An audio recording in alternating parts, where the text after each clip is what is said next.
नमस्कार, मी सुनीताच किचन रेसिपीमध्ये आपलं मनापासून स्वागत। तर आज आपण बनवणार आहोत बिगर पाकाची तिळाची वडी कशी बनवायची, त्याचं साहित्य काय आहे ते आता आपण बघूया। चला मी तुम्हाला दाखवते त्यासाठी साहित्य काय लागतंय ते। या ठिकाणी मी 1 वाटी तीळ घेतलेले आहेत, त्याच वाटीचं म्हणजे तेच वाटी समान आहे, त्यामध्ये 1 वाटी शेंगदाणे घेतलेत आणि 2 मोठे चमचे तूप घेतलेलं आहे आणि याच वाटीनं मोजून 2 वाटी गुळ घेतलेला आहे, ती पण किसून गुळ घेतलेला आहे, कारण आपल्याला पाक करायचं नाही, फक्त तुपामध्ये हलवून ते बारीक करायचं आहे। आणि या ठिकाणी वेलची पूड घेतलेली आहे। तर चला आपण आता गॅस ऑन करूयात।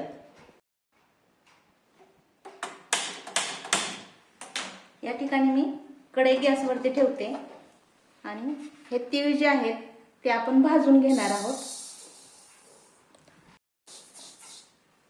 कमी गॅसवरतीच आपण भाजणार आहोत। खूप पण भाजायचे नाहीत, करपवायचे नाहीत, कारण करपले तर आपली वडी जी आहे ती करपट लागल। त्यासाठी थोडेसे भाजून घेणार आहोत आपण। हे आपले भाजून झालेले आहेत, बघू शकता तुम्ही। आपण आता हे एका भांड्यामध्ये काढूया।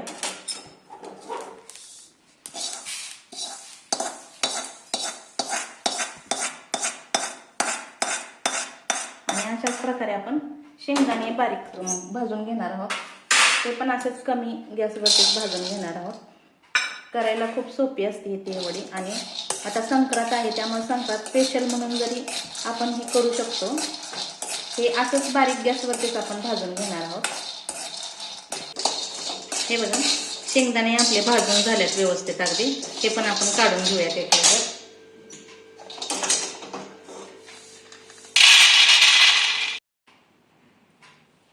हे तीळ आपण आता मिक्सरला बारीक करून घेऊया, खूप पण बारीक करायचं नाही। आणि जे शेंगदाणे होते ना त्याचे मी असे टरफरे काढून घेतले, तुम्ही पण असे टरफरे काढून घ्या। टरफरा असेल चालतं, पण आपल्या वडीवरती ते टरफरे दिसतात म्हणून मी त्याचे टरफरे बाजूला काढून घेतल्यात। हे आपण मिक्सरला लावून घेऊया, भरदड असं घेऊया नुसतं काढून। हे बघा कशा पद्धतीने बारीक केलेलं आहे, जास्त बारीक नाही, तेल निघेपर्यंत करायचंच नाही। हे आपण एका भांड्यामध्ये काढून घेऊया। शेंगदाणे असेच बारीक करून घेऊया आपण, त्याचं पण तेल येईपर्यंत करायचं नाही, भरदड नुसतं शेंगदाणे बारीक करून घ्यायचं, वडी एकदम छान होती। हे बघा, शेंगदाणे पण आपण अशा पद्धतीने बारीक केलेले आहेत, जास्त ही नाही। ह्याच्यात राहिलेले शेंगदाण्याचे दाणे दिसले का, दिसतात थोडे थोडे। हे पण आपण एका भांड्यामध्ये काढून घेऊया।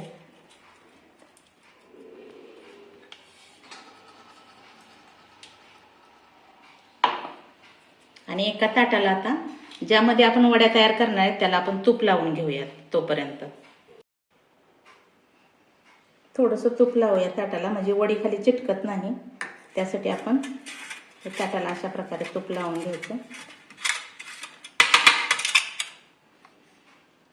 सहज वडी निघायला सहजपणा येतो आपल्याला, त्यामुळे फक्त असं खालून असं लावून घेऊया तूप। हे बघा, तुम्हाला जर वाटत असेल की मोठ्या ह्याच्यामध्ये घ्यावं तर मोठ्या पण ताटामध्ये तुम्ही घेऊ शकता। हे अशा प्रकारे तूप लावून ठेवूया आणि मग गुळाचं मिश्रण तयार करूया। ह्याच्यामध्ये जे तूप घेतलं होतं ना ते तूप टाकते मी, 2 मोठे चमचे घेतले होते, तेवढं तूप टाकते मी। आणि त्या तुपामध्येच आपण जो गुळ घेतला होता ना 2 वाट्या, त्याच वाटीने घेतलेलं मिश्रण होतं ते ह्याच्यामध्ये टाकते। पूर्ण पाक नाही करायचा, हे फक्त पातळ होतंय आणि ह्याला ढवळून घ्यायचंय फक्त। पाक पूर्णपणे हे गुळाचं मिश्रण असं पातळ होईपर्यंत आपण ह्याला हलवत राहायचंय। हे बघा, गुळाच्या पूर्णपणे गुठळ्या बारीक झालेल्या आहेत, पूर्णपणे सगळा गुळ वितळलेला आहे ह्याच्यामध्ये। ह्याच्यामध्येच आपण आता जे आपण बारीक करून घेतलं होतं तीळ आणि शेंगदाणे ते ह्याच्यामध्ये आपण मिक्स करणार आहोत। गॅस कमी केलेला आहे मी। हे दोन्ही मिश्रण यामध्ये आपण मिक्स करून घेणार आहोत आणि पूर्ण मिक्स होईपर्यंत हे सतत हलवत राहायचं।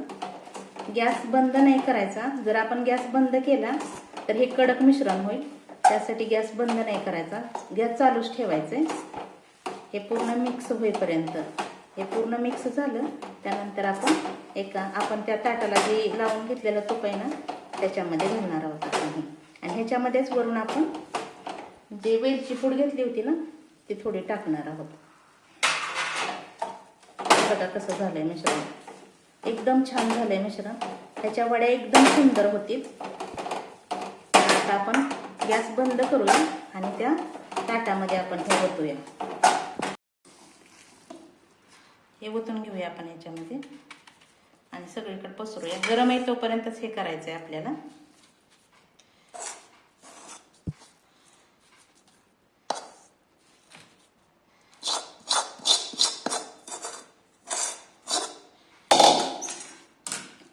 हे बघा पूर्ण ह्या बाजूला असं पसरून घ्यायचं व्यवस्थित.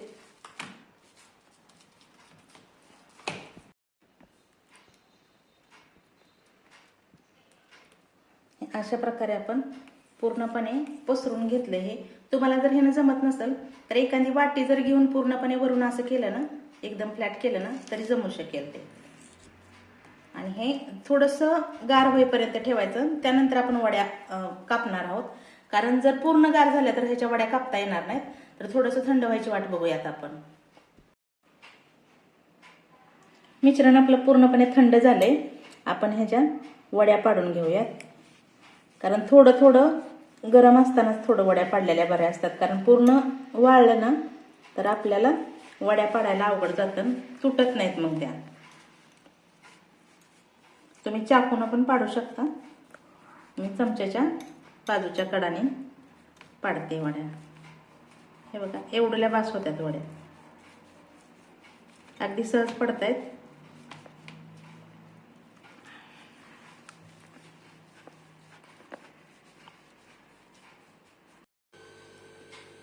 हे बघा अशा पद्धतीने मी वड्या केल्यात. आपण ही काढून पण पाहूयात.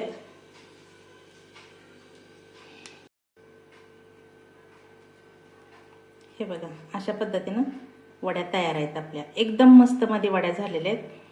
तुम्ही पण अशाच पद्धतीने वड्या तयार करा. सहज निघतायत, काहीही त्याला फरक पडत नाही. दोन्ही बाजूनी बघा व्यवस्थित एकदम निघतायत. आपण बऱ्याच काढल्या, सगळ्या जरी काढल्या तरी सुद्धा त्या निघू शकतात. एक मधली काढली का आपोआप त्या निघतायत बाजूला. हे बघा एकदम व्यवस्थित. आणि काढून जरी आपण अशी बघितली ना तरी पण बघा ही अशी होती. अजून वाळली नाही पूर्णपणे, पण निदान 15 दिवस खूप छान राहू शकतात ह्या. आणि जर माझा हा व्हिडिओ तुम्हाला आवडला असेल तर लाईक करा आणि शेअर करा. आणि माझ्या चॅनलवर नवीन असाल तर सबस्क्राईब करा. धन्यवाद.